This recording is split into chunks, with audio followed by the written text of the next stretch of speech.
Kash, great to see you again. Remember the first time I met you at Restoring Freedom? It was a year and a half ago. Well, it's over that, right? It was 2016. 2016? 2016, so yep. we're pushing... Almost 2 years now. Almost 2 years, yeah. And you brought a lot of things to light with your cross-country venture and especially your military uniform, how veterans in particular are being disproportionately affected by what's going on in family courts and stuff like that. Right. So why are you here today? We're back again in DC again today. Well, that's the commitment, right? That's the concerted effort. That's the part that I said I was going to do, is to stay involved in this fight to the greatest degree possible. And Mark invited me out to be a guest speaker. Mark Ludwig? Mark Ludwig did. And of course, I very humbly accepted his invitation to come out and speak. And right. It's that commitment, the concerted effort, the consistency that brings change. So. Right. So, Mark, I'm sorry, Kash. One of the criticisms that you hear, and I'm sure you've heard it many times, is that when you look at the shared parenting movement, the equal shared parenting movement, that this is a father's right issue, that it's only fathers that are concerned. Can you address that? Sure. I would counter that with, if you believe that is true, talk to friends of mine like Joel and Mack. Talk to my friend Yvonne Norton. Talk to Gwendolyn Chubb. Talk to all of these ladies that reached out directly to me and wanted to know, Kash, are you going to fight for mothers as well as fathers? And of course, when I first entered into activism, I really only had the macro data that supports what's happening to dads and children, right? That's the overwhelming information that's out there, is kids growing up in fatherless homes. Right. But my experience and my interaction and my court watching, that's what really began to open up my eyes to how frequently mothers are being affected. Right. And so I couldn't reasonably only fight for fathers and children. Right. Okay? Right. And at least be consistent if you would. Right. Yeah. And children need both parents. Now, I hope people don't confuse whenever I recite statistics on children coming from fatherless homes. Oftentimes they confuse that with, well, Kash is only about fathers' rights. That's not true. Right. What's true is that that's the available data. We don't have, nor do we want, macro data supporting what happens when kids come from motherless homes. Because now we're going to enter into a whole other set of dynamics that we don't know yet. Right. And I'm trying to prevent that. Right. The other thing I've thought is that if you are a mother, why aren't you concerned about this? Because this could be your son. Right. This could be happening to you in the future. If you have a son, and the same thing that is happening, and it's not just a father's thing, obviously. I mean, the same thing for any parent wants to make sure that all of their children are going to be treated well. But I think it's very short-sighted if they think that it's just a father's rights issue. And now you've mentioned before that a lot of your supporters, a lot of the people in the groups that you're involved in are predominantly, at least 50% women. Is that correct? Well, I wouldn't put a figure on it because I don't honestly know. Yeah. I've never really truly looked. The fact is there's just so many women that are being adversely affected as well, but it gets overshadowed by the conversations about dads and how many dads and the historical and statistical data that supports that it's been fathers predominantly.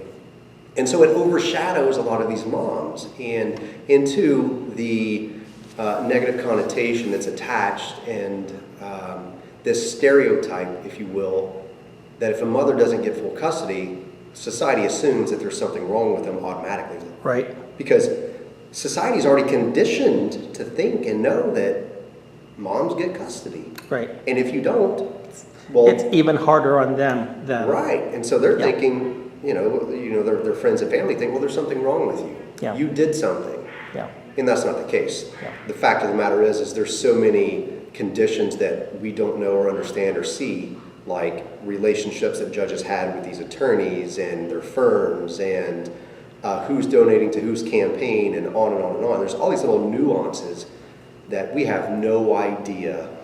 And so when we see a mom adversely affected, society draws the conclusion that there's something wrong with her. But more often than not, nothing could be further from the truth. More often than not, she is just a victim of the same corrupt system as many of us fathers. Right. So the other thing that some people, one of the criticisms that I've heard from people, and not particularly to any one person, but about the whole movement, is that parents are excluding grandparents from the conversation. It becomes a parental right issue. We just listened to Dr. Tori, I don't remember her last name, but she talked about, it's true that to a large degree that it does take a village, in a sense, a family village, to raise children. And historically speaking, that family village was not just a mother and a father. It included uncles and aunts and grandparents and all sorts of nephews and nieces even that would have important interactions. As a grandparent, it's one of the concerns that I have because how do you represent grandparents? I mean, as a grandparent, I want to see my grandchildren. I'm deprived of seeing them because of a daughter who, for whatever reasons. But how do you view grandparents' rights? Really, that's really the first time that question's been posed to me. And it's a difficult one that I struggle with. Because I struggle with it to the degree that I know, number one, from my own personal story. I was raised by my maternal grandparents. My maternal grandparents alienated me from my father. Okay, I hear what you're saying. So I never saw my father as a result of the control my maternal grandparents exerted over my mother because she was very young. Right. Relying upon their support. Right. Young mother with 2 children. Right. And they used that to alienate my father entirely out of my life. Yeah. I never met him until I was 22 years old. Yeah. And so there's that issue that I struggle with of protecting the parents' rights, but also with the understanding that children have a right to all of their family, right, and having that access. Yeah. Exactly what that looks like, I don't know, because I don't want to overstep the bounds of saying, because we could get down a slippery slope of saying, okay, well, we need to ensure that children have time with the grandparents, and then it could go to aunts, uncles, cousins, nieces, and on and on and on. And there could be no end to that. So I think that the first juncture is, number one, getting over this hurdle that we have right now with, just treating moms and dads equally. But I think, next in line to that is addressing family members, whether they're grandparents or an aunt. But people that have been involved in the life of those children should not be pushed out of the life of those children. That's a detriment to the child because now you're severing unjustly a relationship and a bond that they had built and had the opportunity to build. But 2, those children should have the opportunity to build those if they never have. Right. So, but again, exactly what that looks like from a legislative perspective, I don't know. Yeah, that becomes a difficult issue to look at. And you're right about grandparents being able to alienate. I've seen it happen. Grandparents are, most grandparents are good grandparents. Right. And don't do that. Right. The problem is like with any situation, you have the not so good ones that make it bad for everybody else. You've got the not so good father that makes it bad for other fathers, and not so good mothers that make it bad for other mothers. It's always that type of an situation. Dr. Roma Hanks, she was a PhD out of, I think it was the University of Alabama, but at the end of the 1990s, she had a famous quote that she said, as far as she was concerned, grandparents would have the most important role in the upcoming century because grandparents now have more time, they have more money, they have an important role. They don't supplant a parent, but they complement the parent. Right. And that needs to be the role that they play. And when you look at grandparents have a way that they can love a child differently and be there for a child differently. Absolutely. I know in my own family, my wife's family, had it not been for grandparents, there would have been disasters all over the place. And what happens too often today is that grandparents get nudged out. Right. And nobody's talking about, at least I'm not talking about, grandparents becoming the new parents. Sure. Because a grandparent should have enough wisdom and everything else to say that this is important for the children as well, that they have the relationship with both parents. If you have a relationship with only one parent, the other half of the entire family is gone as well. Right. But I just wanted to get some, your thoughts on it. Well, and too, again, that's something that's very important to me. My mother lives with me right now. Right. has a relationship with her grandchildren there in Illinois where I'm at. And I see what a toll it takes on her for her other grandchildren that she gets alienated from. Because it happens again within my own family. And here I have my mother, who's a grandmother, and she's not getting the opportunity to see and develop and foster that relationship with her grandchildren when there was one. And I see how hard that is on her. And so it being hard on her, in turn, is hard on me because there's nothing I can do to alleviate that emotional and mental anguish that she certainly feels. And so it's something that is important to me. It's something that we do need to address. But it requires the dialogue like what you and I are having right now, having a conversation about what does that look like from a legislative perspective. And I'm not for more laws. I don't like more laws. The more government interference we have, the more problems we incur. Because I would agree with you. Generally speaking, most parents are good parents. Most grandparents are good, loving grandparents, and they're there to supplement the love and support for the children. And that's just something I think that's important to our society, that children have that familial relationship with as many family members as humanly possible. You know, I look at it this way. Grandchildren need their grandparents. And just as parental alienation is child abuse, grandparent alienation is child abuse. And if grandparents are also involved in alienation of a parent, that's abuse too. So, I mean, we have to take a strong line against all of it. But we should have the entire family, because it does take a bigger family, historically speaking, for our children. Well, and that's what I've always desired for my own children.